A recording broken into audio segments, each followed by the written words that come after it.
আপনারা তো সাংবাদিক হিসেবে যারা আছেন, আমি সবসময় একটা বলি, লোকাল জায়গায় সাংবাদিকদের আক্ষেপের যে জায়গাটা, আমি সাংবাদিকদের নিয়ে কিন্তু অনেক কথা বলি, কারণ এই আন্দোলনের পর অনেক মিডিয়া হাউস যখন আক্রমণ করা হয়, মনে করা হয় যে সাংবাদিকরা সবাই খারাপ, সাংবাদিক মানেই একটা গালির জিনিস। এই কথাটা পুরোপুরি ভুল।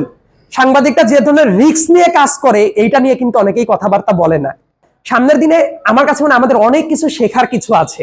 আমি সবসময় সিনিয়রদেরকে রেসপেক্ট করা পছন্দ করি, কারণ আমার চেয়ে একদিনেরও যে বয়সে বড়, তার জীবনের অভিজ্ঞতা অনেক বড় হওয়ার কথা, এবং তার কাছ থেকে আমাদের শেখার অনেক কিছু আছে। আর যারা তরুণরা আছে, অলরেডি আমি কাজ করা শুরু করে দিয়েছি। যেমন আমাদের এলাকায় আমি আফতাবনগর স্পোর্টস ক্লাব অলরেডি আমি স্টার্ট করে দিয়েছি। গতকাল 16টা দলের একটা ক্রিকেট টুর্নামেন্ট উদ্বোধন করা হয়ে গেছে।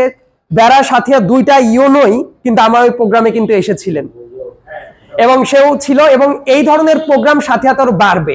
তারুণদের একটা সমাবেশ করার কথা ছিল। আপনাদের লাইব্রেরির যদি কোনো দাবি থাকে, বিভিন্ন পলিটিক্যাল উইং থেকে, আমি অন্তত এতটা বলতে পারি, আমার জায়গা থেকে পদ পদবীর বাইরেও আমি ব্যক্তিগতভাবে বিভিন্ন ক্যাপাসিটিতে কিন্তু আমি কথা বলতে পারি বর্তমানে, এবং সেটা অবশ্যই অন্য যে কোনো জায়গায় কাজ করতে গেলে মনে হয় ঠিক আছে, আমার দেশের প্রতি দায়বদ্ধতার জন্য কাজ করছি।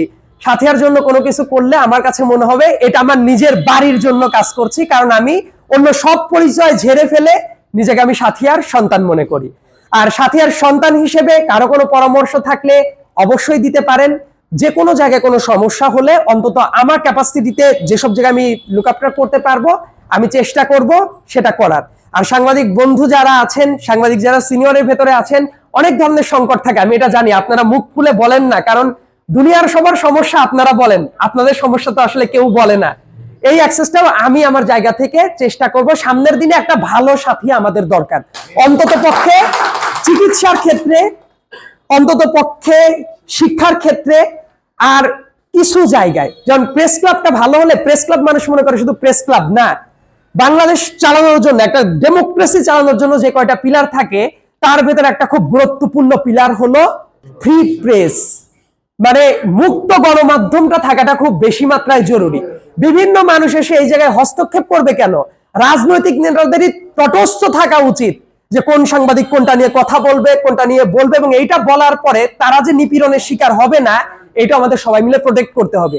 অনেক জায়গায় ছোট্ট একটা রিপোর্ট করার জন্য কোনো কাউন্সিলরের নামে এক সাংবাদিককে যে মেরে হাসপাতালে ভর্তি করে দিবে, এটা কেউ দেখবে না।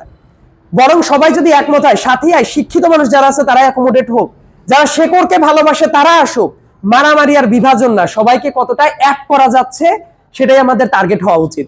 এবং একটা হাসপাতালের ব্যাপারে অলরেডি আমাদের গ্রামে আমি একটা প্লেস করেছি, একটা ফাউন্ডেশনের সাথে যেহেতু আমাদের যোগাযোগ আছে, নারী ও শিশু একটা হাসপাতাল, এটা করা পসিবল। তারা শুধু জমিটা চায়, এবং করার পরে তারা একটা বিশেষায়িত হাসপাতালও করে দিতে পারবে।